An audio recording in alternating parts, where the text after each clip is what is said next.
Right, hello there. So today we're going to do a deeper dive into the underwriting model for the DFW Dallas-Fort Worth self-storage portfolio that we recently held a webinar on.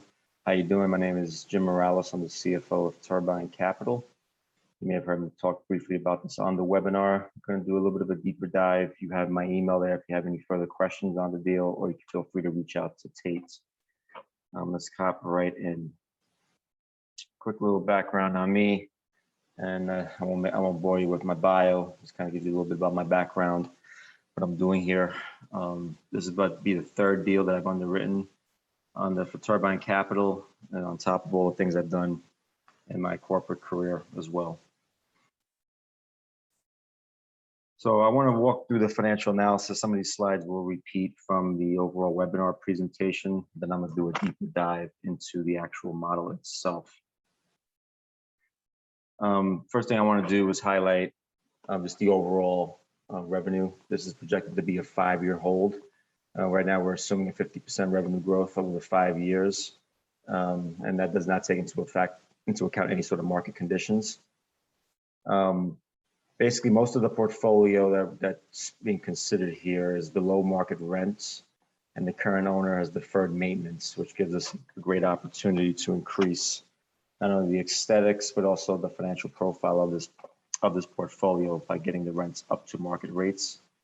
We also built in $3.4 million of CapEx for improvements. That goes back to the aesthetic point I made earlier. And I got a good chunk of this return profile is also driven from expansion. And we're assuming that with the combination of the expansion and the rental increases on existing supply, we can achieve these metrics that you see here.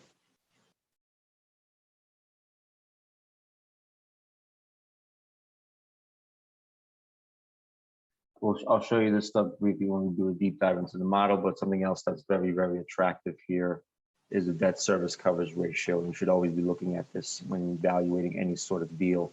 You want to make sure there's enough headroom in the financial profile of a project to easily cover the interest and the debt service amount monthly and annually on a project.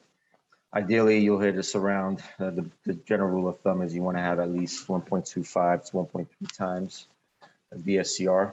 DSCR stands for debt service coverage ratio, as you see there. Right now, we're projecting under the most likely scenario, this portfolio is going to cover about a 2.2 DSCR. The primary driver of that is interest only for the initial period. However, even if this was an amortizing loan, it would still be at about a 1.3 DSCR, which obviously is still in the ideal range. Like doing the interest only, that helps the financial profile and really allow the cash flow return to the limited partners. And you see that here on the chart here. First initial years, there's no principal, and then year 4. There's a projected refi, and that's where you'll see the corresponding decrease here. The increase in DSCR, you're seeing that's a result of the operational improvements, the expansion, and getting the rents up to market rates. These are the interest rate targets, and we're doing a 70% LTC on this loan. And the funding will cover all purchase improvements and expansion on the property. So one of the things here that we like about this underwriting model is the operator is very conservative with how they predict and project they're going to be able to manage expenses and bring that down. I'll show this in more detail in the actual model itself. One point I do want to highlight here is the property tax. The operator has extensive experience dealing with Texas property taxes across multiple counties. So they modeled this so what they feel is going to be the best outcome, and they bake that into this model. You'll see significant increases here starting in year 2, and then increases in year 3 and 4. A good chunk of that's due to the expansion that's modeled into the portfolio. That goes. We talked about that in the webinar. Some of the expansion opportunities we're going to take advantage of on the existing land that's there. So we've underwritten about a 60% increase in portfolio property taxes. That'll occur about month 18. We believe that's very conservative, may come in lighter than that. And if it does, of course, that goes right to the bottom line. So there's a significant headroom here, and this goes to the overall theme of the conservative underwriting that we really like about this operator and about this model, this project overall. The share classes, you guys saw this in the last presentation, but we'll talk about the Class A primarily here. It's a minimum investment of $50K. You'll basically get an ownership percentage of about 0.0775. The preferred return of 7.5% of that. And this shows what the total operating returns would be on a $50K investment, with a total return of 43 and change, an annual return of about just 18%, and an equity multiple of about 1.9 times.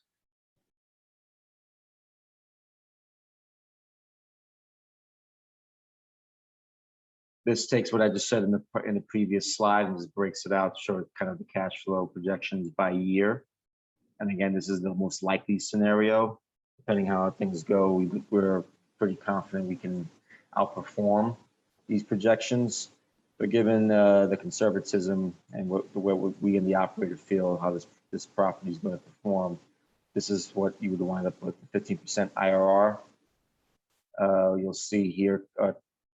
Basically, year 5 is when the liquidity event occurs and there's a sale. So there'll be not only a return on capital, but you also get all the individual cash flow throughout the preceding years up to year 5. I will come back to this slide. I want to quickly hop into the model itself, and then we'll summarize what we really like about the overall model. So again, just to show the equity raise here is 37, almost a little over 37.5, 37,650.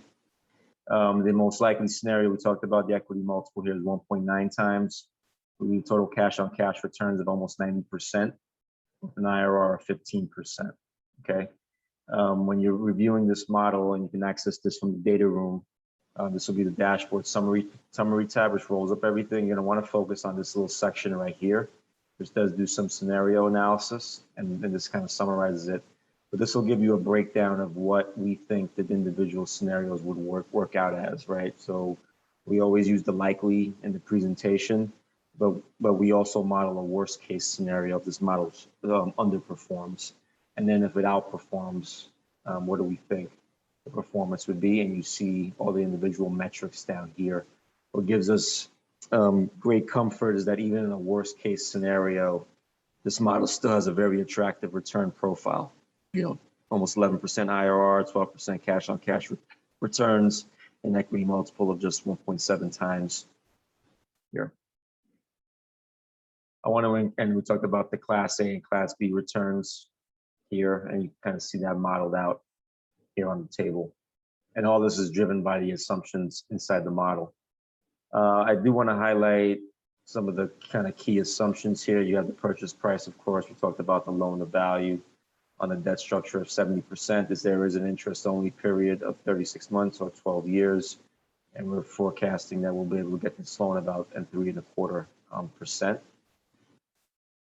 Here you see the actual hurdle for each of the classes here. And we also, something else I want to kind of highlight as well, and we'll get into this shortly, is the cap rate expansion. That's a big thing that we're big on at Turbine. We really look for it's easy to show outsized returns if you assume cap rate compression. We assume cap rate expansion, which the operator does as well. And even with that, we get some pretty nice juicy returns. I talked about the improvement budget, the 3.4 mil for CapEx. That's to improve the aesthetics and support some of the building and the expansion efforts here.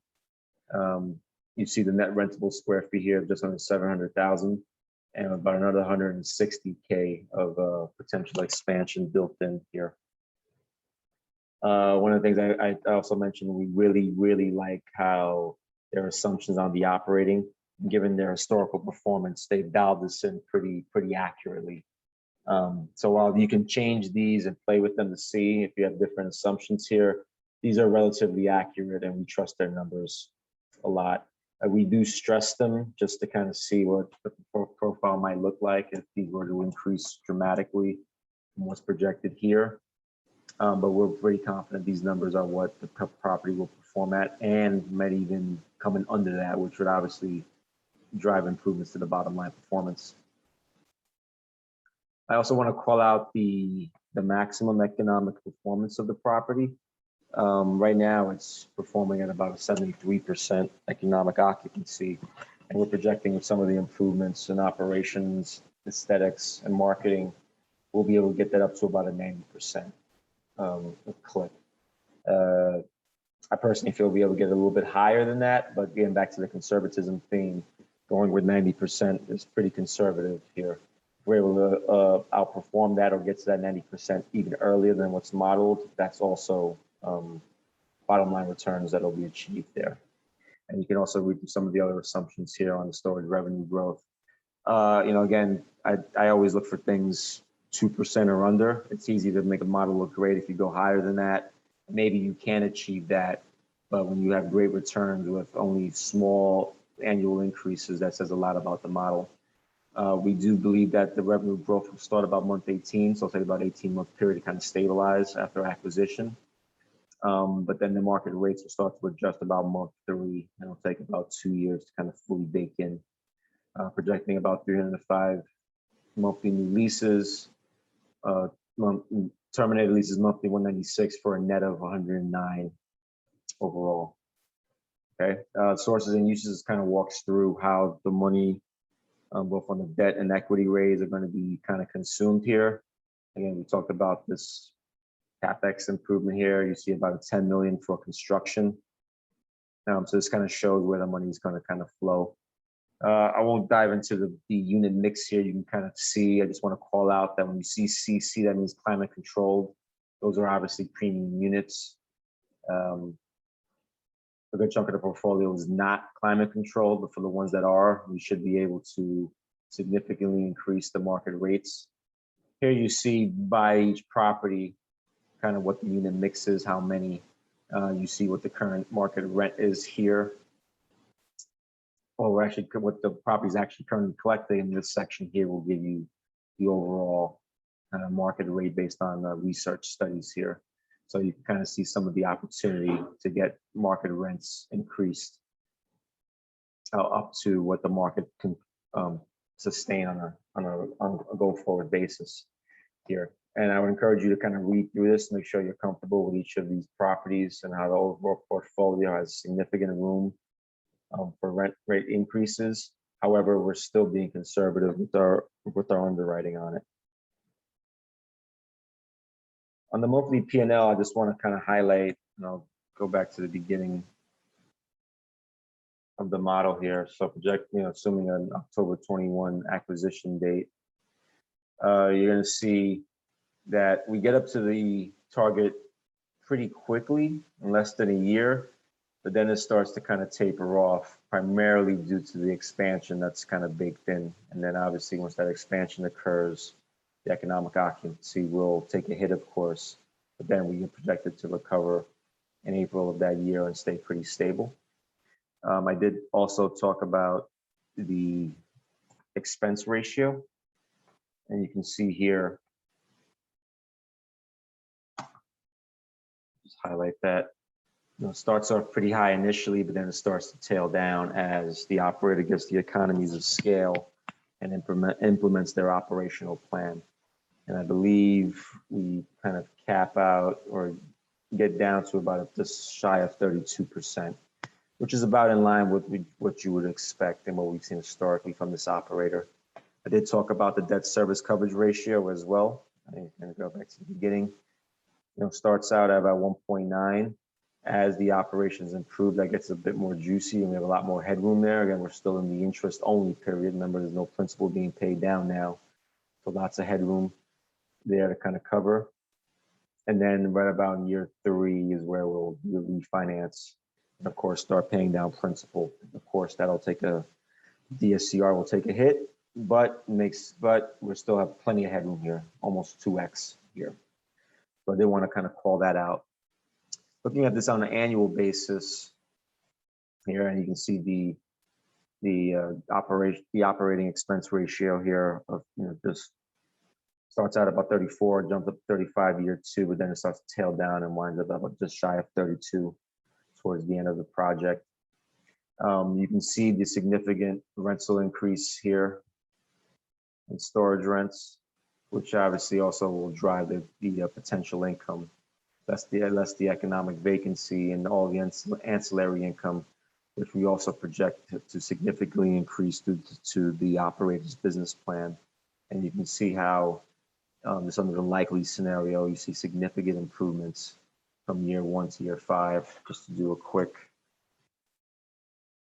calculation of that on a percentage basis, 50% improvement, pretty significant. Okay. We talked about the property taxes earlier as well. That's already baked in here as well. I do want to talk about the cap rate piece here. We talked about cap rate expansion. If you guys are not familiar with what a cap rate is, it is simply the selling price, the net operating income divided by the selling price. If you see cap rate compression, that usually indicates it's kind of a seller's market, that there's a lot of demand for a product and prices are being bid up. Well, the way we've modeled this is that the cap rates are going to expand here. And even with that expansion, you see the nice juicy value of the property at the end of the year 5 holding period. If the cap rates were to actually compress and go down, this number would go up, right? There's an inverse relationship there. So we obviously don't know how cap rates are going to perform in the market 5 years out. So it's always good for conservatism to forecast some cap rate expansion versus compression, because you can always make the returns look very healthy by forecasting cap rate compression when the cap rates could actually expand. And even with these very minor cap rate expansions, we're seeing that the property profile, the return profile is pretty juicy here. We already talked about the debt service coverage ratio. Again, you see it kind of creep up in the interest only period, and all of a sudden, once we start refinance and the principal period comes down, it takes the hit, but we're still pretty juicy there. Let's talk about the actual exit here. So you see the terminal value, and then at the end, the proceeds will wind up being just north of 30 mil in our projected scenario. And the rest of the model will walk you through what some of the other gains that you can kind of project here for not only which LP class that you're in, and again, we're focusing on the Class A's, but also Class B's, and you can also see what the operator, what they're kind of receiving here. The rest of the model will kind of show you the detail, like I just showed you, for the worst and the best. I encourage you guys to look at that if you want to see all scenarios. A very, very solid model. I've dealt with a lot of these, and I find the Spartan model to be very robust and very informative. So hopefully that helped. I did want to wrap up with a scorecard. Why do we like this deal beyond just the underwriting? So here's some qualitative factors. Just to reiterate those, I did go over this in the webinar. Market quality, the DFW submarket is very attractive right now, has significant population growth trends. The feasibility study that was done on this property was very impressive. So we're very confident in the operator's ability to achieve its operating plan. And these secondary markets are going to become a focus of institutional capital. We believe the demand is only going to increase in coming years. So we believe the overall market that these properties sit in is very attractive. So that's why we gave it a grade of an A. We have a history with this operator. We're very confident in their ability to execute on their plan. They have a proven rebranding approach, and has led to rent rate increases across all their existing portfolio. We talked about the conservative assumptions, including how they're going to expand this property. There's a lot more land that they could expand upon, that they may expand into, but they didn't bake that into the model. So there's some potential upside that's not modeled out. And because they have a significant local presence, there's some economies of scale that should help them really manage the expenses here. The track record of the sponsor is great. They have approximately 12,000 units across diversified geographies, multiple states. They've taken 10 projects full life cycle from acquisition, rehab, repositioning, all the way to exit. And Turbine Capital has an existing relationship with them. We trust them well. We know the principals very well. We get to see the properties. You know, they're very transparent with us, so we have a high level of trust with them. So overall, on the qualitative side, we grade this deal an A. On the actual underwriting side, one of the things we look at is skin in the game, right? We want to make sure that the operator and the syndicator is both contributing capital to the deal, and in both cases that we are. Graded this a B plus, mostly because sometimes we look for a little bit of a higher contribution. In this case, Spartan came in a little bit lighter than what we might be used to, so we just dinged them a little bit for that.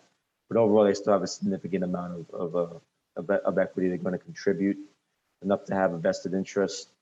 And the operator is also signing on the debt portion of that, so they're also taking some risk on the debt side here. So they definitely have some skin in the game, as is Turbine. The underwriting model, conservatism, definitely an A there. We have things I mentioned before. You have terminal cap rate expansion built in. There are staffing reductions. I didn't get into the whole that part of the model, but they have staffing reductions that were not included in this model. So that's will also be operational expense savings. And the market growth was going to be muted in the early years versus the market predictions. You know, this market is pretty hot based on the feasibility study, but we did not just assume that that's all going to come in the early years. So we kind of dialed that back a little bit. So the conservatism, and Spartan is very conservative with the underwriting, which we like a lot. Debt service coverage ratio, A+ there. Very healthy headroom to accommodate any fluctuations in operational performance. If something was to go wrong, or if there were delays in executing our operational plan, there are very little concern that we won't be able to service the debt on this. And then the return profile, I think, is very healthy here. You have strong project level and limited partner returns, 15% IRR, almost 2% equity multiple, and there's room for upside if the property outperforms the model that we just went through. Of course, we always go with the likely, but if you look at the best case there's significant room for upside. And back to the conservatism and our faith and trust in this operator, we really believe that there's a very high likelihood that they should be able to outperform this. But even if they don't, just the likely scenario is still attractive enough that this return profile, we graded an A. So overall, we give it, with the weightings, we give it overall an A. So I hope this presentation was very helpful to you. Hopefully give you a little bit more insight to what we look at and what we look at when we evaluate these models, both on a pure number basis and on a qualitative basis. Again, my email is jim@turbinecap.com. You can reach me anytime. I'm happy to answer any questions you have. Feel free to reach out to Tate as well. And I bid you well. Have a great night.